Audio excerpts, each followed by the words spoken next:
Olá, eu sou a Célia Pratas e estou na Rábida Digital.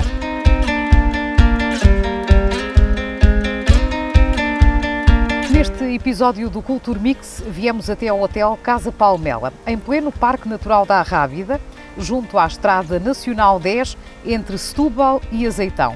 É a nossa convidada Célia Pratas. É licenciada em Ciências da Comunicação, que faz muito mais da comunicação.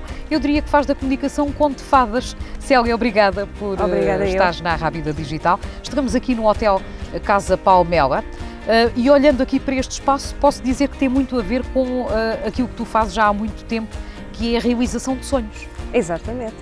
O que é que tu fazes exatamente? Exatamente. Sou wedding planner profissional, portanto sou uma profissional certificada nesta área.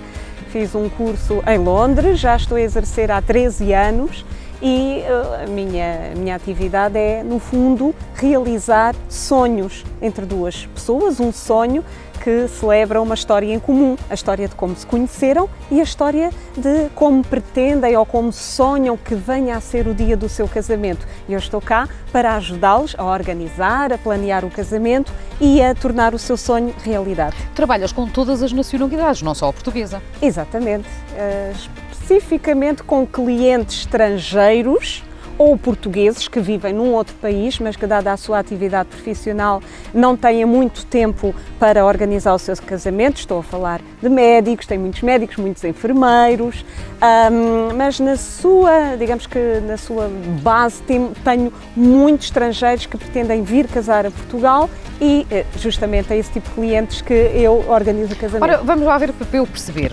Vamos supor, eu quero casar, percebo que tu realizas este tipo de cerimónias, contacto e depois que trabalho é que é feito? Tu tens que conhecer os noivos, a família dos noivos, como é que esse trabalho não é só limitar a arranjar uma cerimónia e um copo d'água?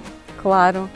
Normalmente os noivos vêm até mim, muitos deles por recomendação, porque já tiveram a irmã a casar e a ter o casamento organizado por mim, ou uma amiga, ou a madrinha, e é sempre um gosto voltar a rever pessoas a quem eu já organizei o casamento e que depois vão estar presentes num outro Mas casamento. Como é que faz essa organização? Entrevistas os noivos para perceber o que é que eles gostam ou eles à partida dizem logo o que é que gostam? Geralmente vêm ter comigo, enviam um e-mail ou se estão em Portugal em férias, marcam comigo uma reunião, que até pode ser num hotel. Geralmente reúno com os meus clientes em hotéis como este, como o Hotel Casa Palmela, agradáveis, bebemos um chá, conversamos, procuro perceber um bocadinho o que é a ideia deles em termos do que pretendem para o seu casamento e a partir daí começo a construir o sonho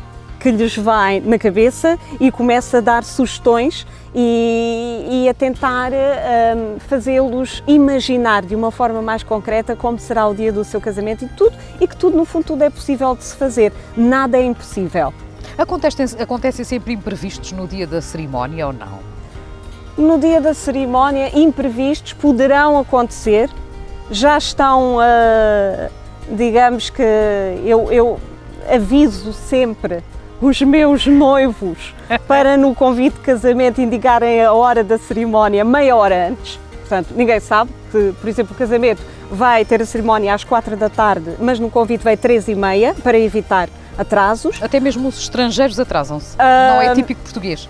Não, até mesmo os estrangeiros podem se atrasar. Existem algumas situações, como por exemplo, chegarem na manhã do casamento a Portugal e haver algum problema no aeroporto e nós termos de estar à espera. Se calhar a situação mais caricata que já me aconteceu foi em Lisboa, numa igreja, em Santos, em que o noivo foi o primeiro a chegar, ainda bem, o segundo, porque a primeira tinha sido eu, claro, e a noiva também já tinha chegado, portanto chegou pouco tempo depois, ficou à espera no carro, porque a maior parte dos convidados ainda não tinham chegado. E então, noivos, wedding planner, padre, tivemos de ficar à espera dos convidados, o que é uma situação muito esquisita, daquilo que é o normal. Né? Foi ao Como é que contrário. aparece na tua vida este gosto pela realização deste tipo de eventos? Vamos voltar atrás. Nasceste em Setúbal, vives há algum tempo em Palmela, viveste também no estrangeiro. decides enverdar pelas ciências da comunicação, inclusivamente fizeste rádio. Como é que aparece a realização de eventos? É o gostar das pessoas? É isso mesmo, Helena. Ainda bem que tocaste nesse ponto. Eu gosto muito de pessoas, gosto muito de conhecer pessoas, gosto muito de conhecer, sobretudo, as suas histórias. Atrás de cada um de nós está sempre algo muito especial. Por mais, digamos, normal que a pessoa possa parecer, ou menos diferenciado de todos os outros, nós temos sempre uma história diferente, temos sempre algo que nos torna especiais por algum motivo. E eu gosto de descobrir esse especial que está em cada um de nós. Bem, eu de facto sou formada em Ciências da Comunicação, depois também tirei um mestrado e um programa de doutoramento em Literatura Comparada, já nos Estados Unidos, e dei aulas de comunicação, dei aulas de literatura, trabalhei em rádio, trabalhei em televisão. E um dia mais tarde, justamente na altura em que eu estava a pensar assentar, digamos, portanto, ter um filho, ter uma vida que eu pudesse controlar mais, certo dia estava a ver um programa de televisão sobre a organização de casamentos nos Estados Unidos. Eu, enquanto morei nos Estados Unidos, já tinha ido a um casamento lá e tinha achado muito estranho ver aquela figura, uma figura feminina, sempre para cá e para lá, a tomar conta de tudo e a tomar nota de tudo e a ver se tudo começava a tempo e horas, e era a figura da wedding planner, algo que na altura, há 14 anos atrás, ainda não era muito falado em Portugal. E não é assim muito falado em Portugal. Já começa a ser mais, felizmente, agora se calhar até em demasia. Desde há 5 anos para cá, antes disso não. Exato, começam a aparecer muitos profissionais, uns que de facto têm formação, outros que nem por isso, mas há lugar para todos, como eu costumo dizer, desde que as pessoas se proponham a aprender. Mas aqui há mais de uma década atrás, de facto, não havia esta noção do que era ser o wedding planner. E eu, como gosto de desafios e gosto de coisas que não sejam ainda muito conhecidas, pensei, aqui está algo que eu gostaria de desenvolver no meu país. Eu sempre fui muito de cá, sempre fui muito do meu país, vivi fora em Inglaterra, vivi nos Estados Unidos, mas sempre fui muito de cá, e quando digo de cá é da minha terra. Aliás, as grandes amizades que eu fiz, amigos estrangeiros, todos eles vieram, na sua maioria os do coração, os meus amigos do coração, vieram visitar-me a Palmela.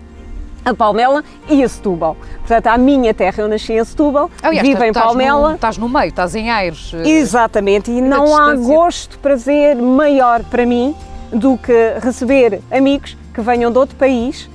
Eu tive uma grande amiga minha da China, 2 americanas, uma amiga italiana. A italiana veio cá 3 vezes, trouxe o pai, trouxe o irmão, trouxe o marido, enfim, e ficou apaixonada por Palmela.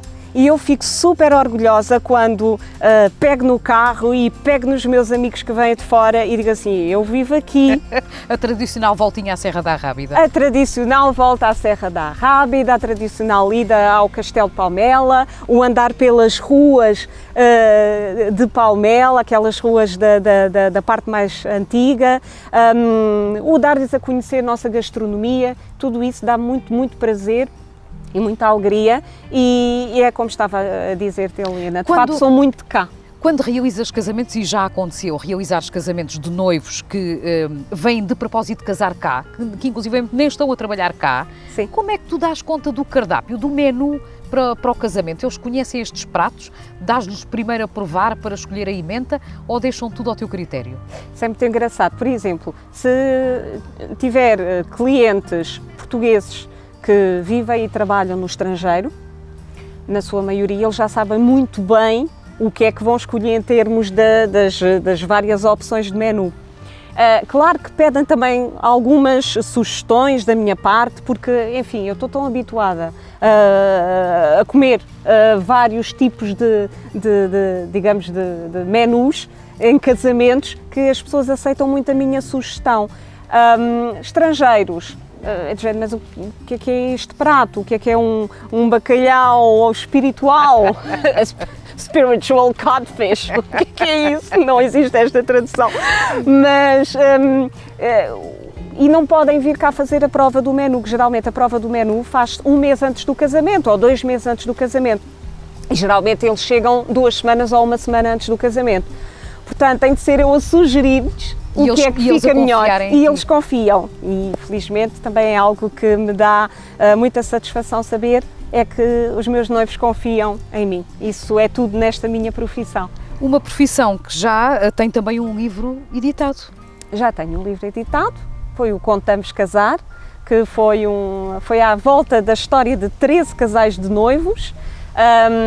E foi um projeto que me deu também muito prazer e pronto, e avançamos, e já estou no segundo e que está agora na última fase, na fase da revisão, e pronto, e essa também é a minha outra parte, que é a parte do não só ficar com as histórias que os casais me contam e que eu vivo com eles ao longo da preparação do seu casamento e no dia do seu casamento, mas também acabo por me inspirar e gostar de escrever sobre isso. Um casamento que não fica só pelo casamento, tens muitas histórias em que os casais gostam tanto que depois, anos mais tarde, te contactam para o batizado. Exato. É sinal que é ótimo, não é? É verdade. Já aconteceu, ainda não, tens 13 anos, portanto ainda não dá, ia dizer se já aconteceu fazeres o casamento dos filhos, ainda não. Provavelmente daqui a 20 anos. Não, o casamento dos filhos não, mas já aconteceu ao contrário, que é fazer o casamento dos filhos e fazer a celebração do aniversário, das bodas de ouro, as bodas de prata dos pais. Isso também me dá muito gosto, porque de facto acabamos por ser uma família. O meu trabalho não é só com os meus noivos, não é só com o meu casal. Eu gosto muito de saber quem são os pais, gosto muito de saber quem são os avós. De uma forma geral, num casamento, que é o mais chato? É a mãe da noiva ou é a mãe do noivo? Pergunta interessante. Mãe da noiva ou a mãe do noivo? Do noivo. Isso é curioso. Hoje em dia, Helena, a maior parte dos casais preferem ser eles próprios a organizar o seu casamento, mesmo em termos financeiros, para não ter de dar contas a ninguém. Normalmente... Portanto, a situação de os pais, cada um paga metade, não. Pelo menos para o meu tipo de cliente, não. Geralmente ainda bem que eu casei mais cedo. Geralmente são os noivos. Geralmente são os noivos que tomam conta dessa parte financeira. E os pais dão apenas uma opinião e quando é solicitada. Mas tenho uma história engraçada. Conta, que é isso que eu quero muito saber. Breve. Um casal de noivos, isto até foi durante aquela altura dos incêndios em Portugal, aquela altura péssima que nós tivemos no nosso país. Mas foi um episódio engraçadíssimo, porque a mãe da noiva sempre tinha sonhado casar como se fosse uma princesa, portanto um casamento na igreja, com 300 pessoas, portanto depois a cerimónia num local palaciano, e que foi o que aconteceu com a filha. Mas o casamento, tudo aquilo que a filha poderia escolher para si própria, o vestido, os pormenores da decoração, era a mãe que escolhia. Porque a mãe escolhia, portanto, todos os elementos como se fosse para si própria. Era ela que estava a ser a noiva e a viver o seu casamento. E recordo-me que a noiva, que era muito querida, uma pessoa muito tímida, e ela aceitava de bom grado as opiniões da mãe, que estava num mundo completamente à parte, a viver o seu sonho que nunca tinha vivido. Portanto, a noiva não era a filha, mas era a mãe. Foi assim um episódio caricato, depois acabámos por conseguir dar a volta por cima, porque efetivamente no dia do casamento percebeu-se quem era a noiva e percebeu-se quem era a mãe. O que não deve ser fácil estar aí no meio. Quem é esta Célia Pratas, que realiza eventos e dias de sonho há 13 anos? És uma mulher diferente e vais crescendo também com estas vivências de tanta gente e de tantas experiências de vida? Sim, eu gosto de ter a noção e a certeza de que vou crescendo, no sentido mesmo espiritual. É preciso não só cultivarmos e termos já uma grande paciência, e eu considero uma pessoa extremamente paciente, uma pessoa que gosta muito, não de ouvir, mas de escutar o outro, quem tenho à minha frente. Gosto de ler o outro, gosto de ler os olhos da pessoa que tenho à minha frente. Os olhos, como se costuma dizer, são o espelho da nossa alma e são, na maior parte das vezes, também o espelho daquilo que é o sonho de uma noiva, que é o sonho de um noivo, que é a história dos dois em conjunto, que é uma batalha que tiveram de travar, por exemplo, por uma situação de doença. Estou aqui a lembrar-me de um caso em que os noivos tinham tudo pronto para o seu casamento, um casamento absolutamente fantástico, na Sé Catedral de Santarém, e pronto, e a noiva, que é profissional de saúde, na Suíça, o noivo também profissional de saúde, e disse-me: olha, Célia, não vou poder ter uma reunião, a reunião que tínhamos marcada consigo, porque tenho de ir fazer umas análises de rotina. E foi fazer as análises de rotina, e depois achei muito estranho que, portanto, quem me ligou já não tinha sido a noiva, mas era o noivo, para me dar a informação de que as análises tinham tido uns resultados um bocadinho mauzinhos, e pronto. A noiva, entretanto, teve um linfoma no sangue, e tivemos de adiar o casamento. O casamento, depois, entretanto, também se meteu a pandemia, foi adiado 3 vezes, mas depois há histórias maravilhosas, que é isso que me enche o coração. E eu sou uma pessoa com fé, sou uma pessoa que acredito plenamente em Deus, tenho grande certeza que nos rodeia, que nos ajuda, que nos assiste, e pedi muito por eles, e de facto o linfoma foi ultrapassado, foi à vida, e o casamento concretizou-se, portanto ultrapassou uma doença, ultrapassou uma pandemia, e depois foi muito giro. Isto é uma história que eu nunca mais me vou esquecer. No dia do casamento, que foi na Sé Catedral de Santarém, eu estava a coordenar naturalmente tudo o que se estava a passar na cerimónia, na igreja, e dei por mim a olhar para trás e tinha a imagem de Nossa Senhora da Conceição. E na altura o médico tinha dito à minha noiva que ela, dado a gravidade da situação, tinha cerca de entre 6 meses a 1 ano para engravidar, que era algo que eles desejavam muito, e poderia nunca mais voltar a ter essa possibilidade de ter filhos. E eu não sei porquê, mas eu adoro estes não sei porquês. Olho para trás e vejo que tinha a imagem de Nossa Senhora da Conceição e disse assim: fica aqui prometido. Se a minha noiva conseguir ter o bebê, eu voltarei aqui, a este mesmo local, para agradecer. E assim foi. O casamento correu lindamente, nós mantivemos o contacto, e depois eu lembrei-me de, um dia mais tarde, telefonar, por um outro motivo, aos meus noivos, e perguntei-lhes como estavam. E, entretanto, eles começaram a falar, e eu disse: bem, muito bem, tão felizes que vocês estão, agora já só falta mesmo, é o meu sobrinho, porque eu depois digo que sou a wedding planner, tem mais sobrinhos no mundo, adoto-os a todos, adoto os noivos como meus filhos, adoto, depois os filhos já são meus sobrinhos, já só falta ter o meu sobrinho. E eles descaem-se a chorar e dizem: oh Célia, vai ser a primeira pessoa que vai ficar a saber disto, é que estamos à espera de bebê. Só, meu Deus, então e agora? Vou ter que ir a caminho de Santarém agradecer a Nossa Senhora da Conceição. E foi de facto algo que me marcou imenso, e lá está, é um exemplo de que aquilo que eu faço não é só planear num papel, fazer orçamentos para um casamento, não é algo técnico, é algo que vem muito daquilo que eu sou e vem muito do meu coração, porque não consigo ser de outra forma. Talvez por isso depois as pessoas acabam por dizer: olha, faz o casamento com a Célia porque ela tem paciência e até reza os santinhos. Olha, outra coisa, por exemplo, no dia dos casamentos, às vezes está horrível, estão dias péssimos, nublados. Eu digo: não se preocupe, é que eu tenho um acordo com São Pedro. E não é que depois, por alguma circunstância, aparece um raio de sol e pelo menos a cerimónia, se for no exterior, não chove. É uma coisa impressionante. Nesta conversa agora já pode chover à vontade neste lindíssimo espaço que é a Casa Palmela, onde se realizam sonhos e, no fundo, olhando tudo à volta, é aquilo que tu transformas no dia-a-dia das pessoas, transformar um dia num dia inesquecível, num dia que as pessoas jamais esquecerão. Célia, foi um gosto estar contigo para partilhares um bocadinho das tuas histórias que enchem a alma de muita gente. Muito Obrigada. Grande beijinho. Adorei. Obrigada. Foi muito Obrigada. bom. Obrigada. Célia Pratas, na Arrábida Digital, ela que realiza sonhos a muita gente.